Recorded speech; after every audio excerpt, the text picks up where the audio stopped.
الرحمن الرحیم۔ السلام علیکم دوستو، امید کرتا ہوں آپ سب خیریت سے ہوں گے۔ آج کا ہمارا ٹاپک ہے حمل نہ ٹھہرنے کی بڑی وجہ۔ چلیے ویڈیو شروع کرتے ہیں۔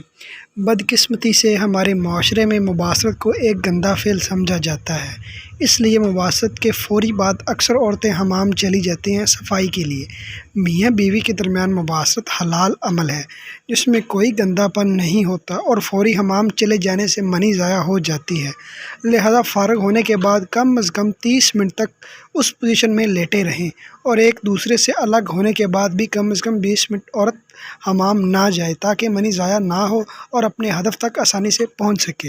دوستو، امید کرتا ہوں آپ کو یہ میری ویڈیو اچھی لگی ہوگی۔ اگر ویڈیو اچھی لگی تو میری ویڈیو کو لائک کریں، میرے چینل کو سبسکرائب کریں اور بیل آئیکن پر ضرور کلک کریں تاکہ نئی آنے والی ویڈیوز کا نوٹیفیکیشن آپ کو آسانی مل سکے۔ اولاد اللہ پاک کی بہت بڑی نعمت ہے۔ اس بابرکت مہینے میں سب بھائی مل کے دعا کریں کہ جو بے اولاد اللہ پاک ان سب کو اولاد دے۔ اپنا بہت سارا خیال رکھیے گا اور دعاؤں میں یاد رکھیے گا۔ اللہ حافظ۔